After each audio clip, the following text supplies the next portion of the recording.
श्री गणेशाय नमः। श्री जानकी वल्लभो विजयते। श्री रामचरितमानस प्रारंभ करते हैं। जय सिया राम। श्री रामचरितमानस के प्रथम सोपान बालकांड में 26वां खंड प्रारंभ करते हैं। आज दया मुझे यह दुसह दुख सहा रही है।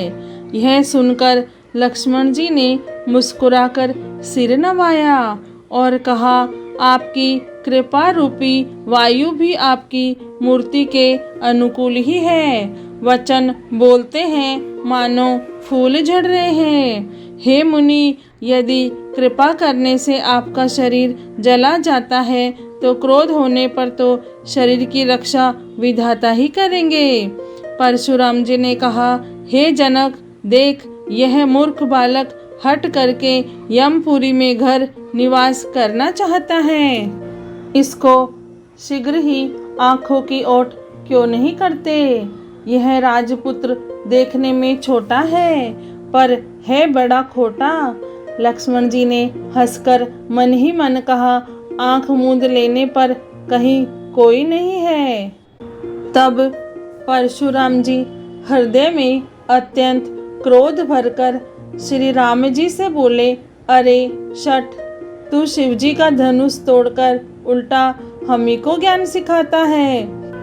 तेरा यह भाई तेरी ही सम्मति से कटु वचन बोलता है और तू छल से हाथ जोड़कर विनय करता है। या तो युद्ध में मेरा संतोष कर, नहीं तो राम कहलाना छोड़ दे। अरे शिवद्रोही, छल त्याग कर मुझसे युद्ध कर, नहीं तो भाई सहित तुझे मार डालूंगा। इस प्रकार परशुराम जी कुठार उठाए बक रहे हैं और श्री रामचंद्र जी सिर झुकाए मन ही मन मुस्कुरा रहे हैं। श्री रामचंद्र जी ने मन ही मन कहा, गुनाह है दोष तो लक्ष्मण का और क्रोध मुझ पर करते हैं। कहीं कहीं सीधेपन में भी बड़ा दोष होता है।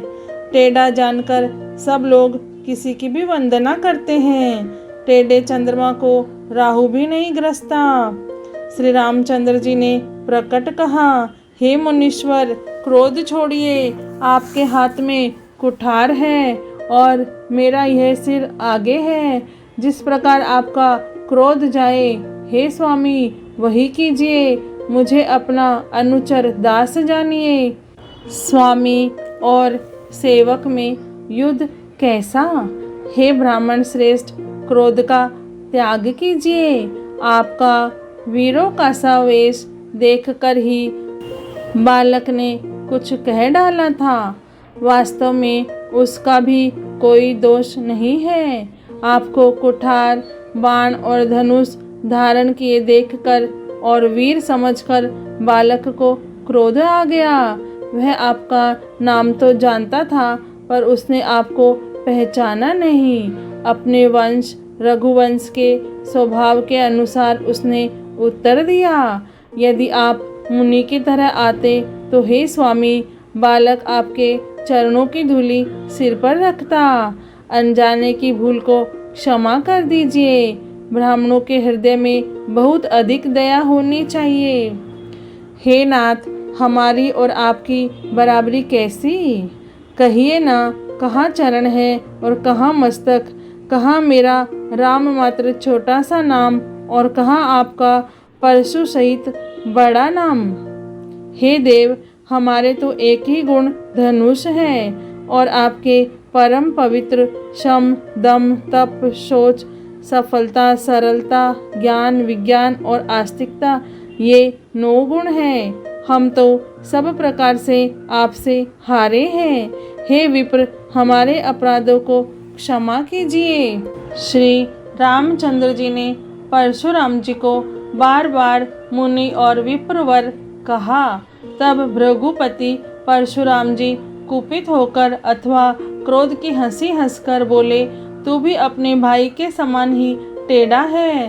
तू मुझे नीरा ब्राह्मण ही समझता है। मैं जैसा विप्र हूँ तुझे सुनाता हूँ।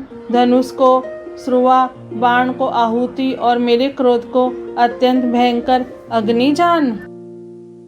चतुरंगिणी सेना, सुंदर समिधाएं, यज्ञ में जलाई जाने वाली लकड़ियां हैं। बड़े बड़े राजा उसमें आकर बलि के पशु हुए हैं, जिनको मैंने इसी फरसे से काटकर बलि दिया है। ऐसे करोड़ों जप युक्त रण यज्ञ मैंने किए हैं, अर्थात जैसे मंत्रोच्चारण पूर्वक स्वाहा शब्द के साथ आहुति दी जाती है, उसी प्रकार मैंने पुकार पुकार कर राजाओं की बलि दी है। मेरा प्रभाव तुझे मालूम नहीं है, इसी से तू ब्राह्मण के धोखे मेरा निरादर करके बोल रहा है। धनुष तोड़ डाला, इससे तेरा घमंड बहुत बढ़ गया है।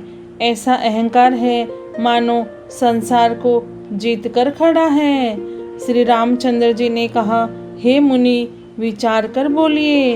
आपका क्रोध बहुत बड़ा है और मेरी भूल बहुत छोटी है। पुराना धनुष था, छूते ही टूट गया। मैं किस कारण अभिमान करूं? हे भृगुनाथ, यदि हम सचमुच ब्राह्मण कहकर निरादर करते हैं तो यह सत्य सुनिए। फिर संसार में ऐसा कौन योद्धा है जिसे हम डर के मारे मस्तक नवाए? देवता, दैत्य, राजा या और बहुत से योद्धा, वे चाहे बल में हमारे बराबर हो, चाहे अधिक बलवान हो, यदि रण में हमें कोई भी ललकारे तो हम उससे सुखपूर्वक लड़ेंगे, चाहे काल ही क्यों न हो। क्षत्रिय का शरीर धरकर जो युद्ध में डर गया, उस नीच ने अपने कुल पर कलंक लगा दिया। मैं स्वभाव से ही कहता हूँ, कुल की प्रशंसा करके नहीं, कि रघुवंशी रण में काल से भी नहीं डरते।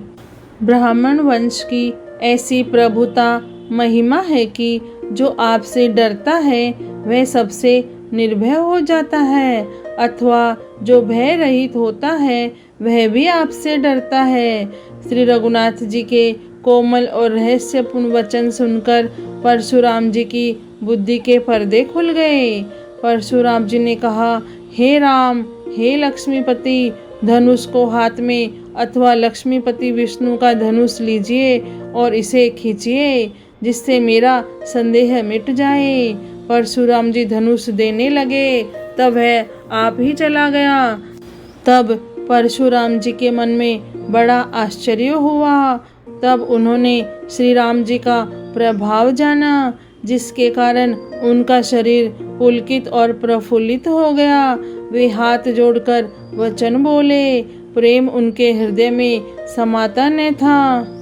हे रघुकुल रूपी कमल वन के सूर्य, हे राक्षसों के कुल रूपी घने जंगल को जलाने वाले अग्नि, आपकी जय हो। हे देवता, ब्राह्मण और गो का हित करने वाले, आपकी जय हो। हे मद, मोह, क्रोध और भ्रम के हरने वाले, आपकी जय हो। हे विनय, शील, कृपा आदि गुणों के समुद्र और वचनों की रचना में अत्यंत चतुर, आपकी जय हो। हे सेवकों को सुख देने वाले, सब अंगों से सुंदर और शरीर में करोड़ों कामदेवों की छवि धारण करने वाले, आपकी जय हो। मैं एक मुख से आपकी क्या प्रशंसा करूं?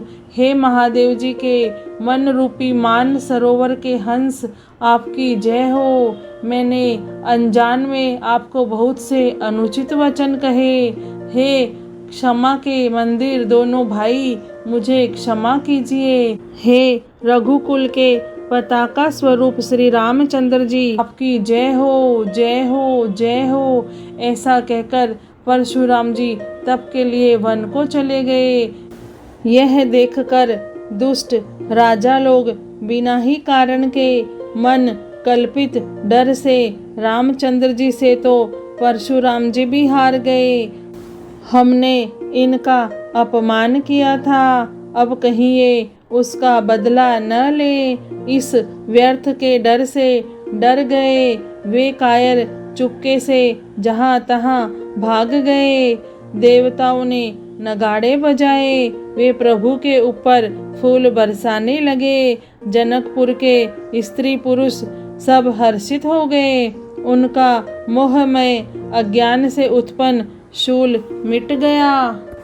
खूब जोर से बाजे बजने लगे। सभी ने मनोहर मंगल साज सजे। सुंदर मुख और सुंदर नेत्रों वाली तथा कोयल के समान मधुर बोलने वाली स्त्रियां झुंड की झुंड मिलकर सुंदर गान करने लगी। जनक जी के सुख का वर्णन नहीं किया जा सकता, मानो जन्म का दरिद्री धन का खजाना पा गया हो। सीता जी का भय जाता रहा। वे ऐसी सुखी हुई जैसे चंद्रमा उदय होने से चकोर की कन्या सुखी होती है। जनक जी ने विश्वामित्र जी को प्रणाम किया और कहा, प्रभु ही की कृपा से श्री रामचंद्र जी ने धनुष तोड़ा है। दोनों भाइयों ने मुझे कृतार्थ कर दिया। हे स्वामी, अब जो उचित हो सो कहिए। मुनि ने कहा, हे चतुर नरेश, सुनो। यूं तो विवाह धनुष के अधीन था। धनुष के टूटते ही विवाह हो गया। देवता, मनुष्य और नाग सब किसी को यह मालूम है। तथापि तुम जाकर अपने कुल का जैसा व्यवहार हो, ब्राह्मणों, कुल के बुड्ढों और गुरुओं से पूछकर और वेदों में वर्णित जैसा आचार हो वैसा करो। जाकर अयोध्या को दूत भेजो जो राजा दशरथ को बुला लावे। राजा ने प्रसन्न होकर कहा, हे कृपालु, बहुत अच्छा है, और उसी समय दूतों को बुलाकर भेज दिया। फिर सब महाजनों को बुलाया और सबने आकर राजा को आदर पूर्वक सिर नवाया। राजा ने कहा, बाजार, रास्ते, घर, देवालय और सारे नगर को चारों ओर से सजाओ।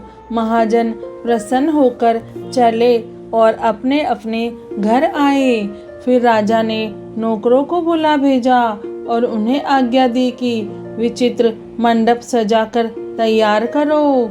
यह सुनकर वे सब राजा के वचन सिर पर धरकर और सुख पाकर चले। उन्होंने अनेक कारीगरों को बुला भेजा जो मंडप बनाने में बड़े कुशल और चतुर थे। उन्होंने ब्रह्मा की वंदना करके कार्य आरंभ किया और पहले सोने के केले के खंबे बनाए। हरी हरी मणियों, पन्ने के पत्ते और फल बनाए तथा पद्मराग मणियों, माणिक के फूल बनाए। मंडप की अत्यंत विचित्र रचना देखकर ब्रह्मा का मन भी भूल गया। बांस सब हरी हरी मणियों, पन्ने के सीधे और गांठों से युक्त ऐसे बनाए जो पहचाने ही नहीं जाते थे कि मणियों के हैं या साधारण।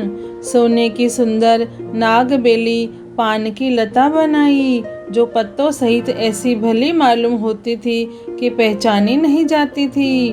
उसी नागबेली के रचकर और पच्चीकारी करके बंधन बांधने की रस्सी बनाई।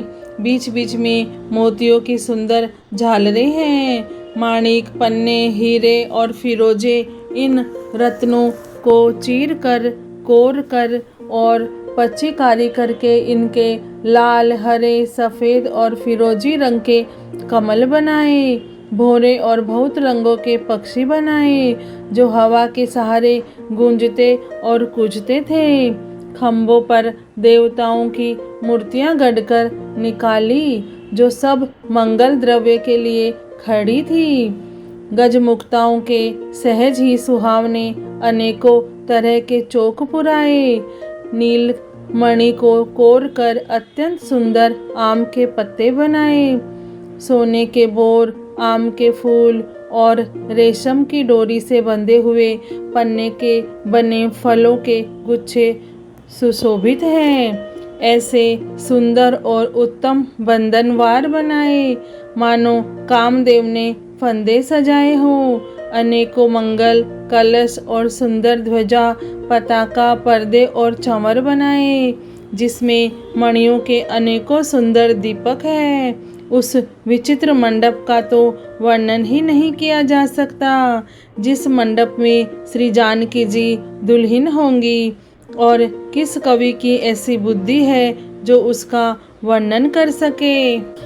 जिस मंडप में रूप और गुणों के समुद्र श्री रामचंद्र जी दुल्हे होंगे, वह मंडप तीनों लोकों में प्रसिद्ध होना ही चाहिए।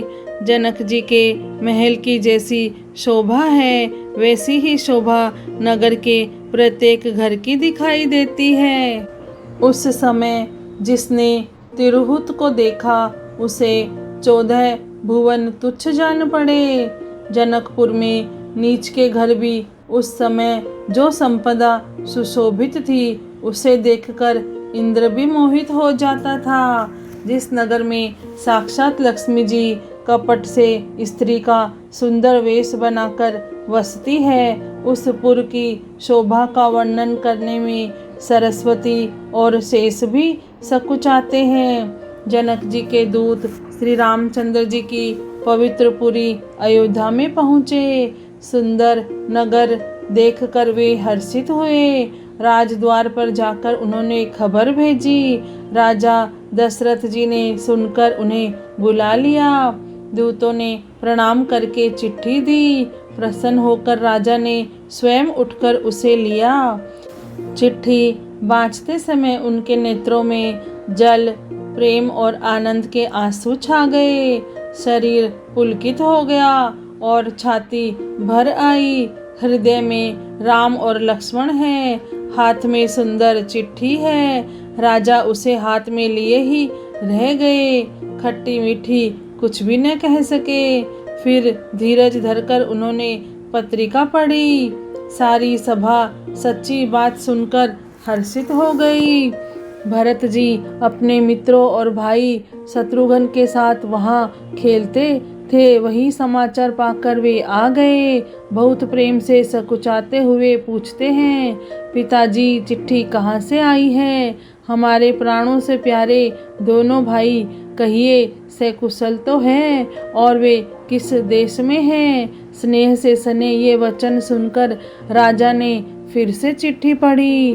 चिट्ठी सुनकर दोनों भाई पुलकित हो गए। स्नेह इतना अधिक हो गया कि वह शरीर में समाता नहीं। भरत जी का पवित्र प्रेम देखकर सारी सभा ने विशेष सुख पाया। तब राजा दूतों को पास बैठाकर मन को हरने वाले मीठे वचन बोले, भैया कहो, दोनों बच्चे कुशल से तो हैं? तुमने अपनी आँखों से उन्हें अच्छी तरह देखा है ना? सांवले और गोरे शरीर वाले वे धनुष और तरकस धारण किए रहते हैं। किशोर अवस्था है। विश्वामित्र जी मुनि के साथ हैं। तुम उनको पहचानते हो तो उनका स्वभाव बताओ। राजा के प्रेम के विशेष वश होने से बार बार इस प्रकार कह पूछ रहे हैं। भैया, जिस दिन से मुनि उन्हें लिवा ले गए हैं, तब से आज ही हमने सच्ची खबर पाई है। कहो तो महाराज, जनक ने उन्हें कैसे पहचाना? ये प्रिय प्रेम भरे वचन सुनकर दूत मुस्कुराए। दूतों ने कहा, हे राजाओं के मुकुटमणि, सुनिए, आपके समान धन्य और कोई नहीं है। जिनके राम लक्ष्मण जैसे पुत्र हैं, जो दोनों विश्व के विभूषण हैं, आपके पुत्र पूछने योग्य नहीं। वे पुरुष सिंह तीनों लोकों के प्रकाश स्वरूप है।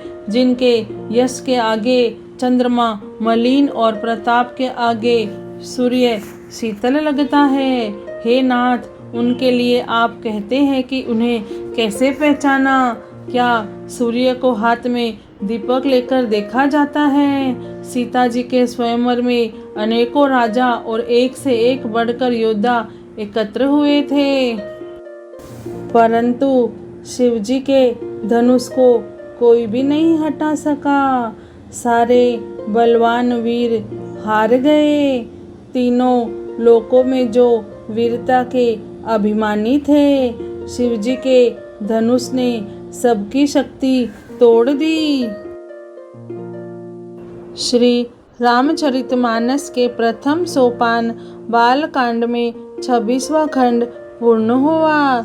जय श्री राम, जय सिया राम।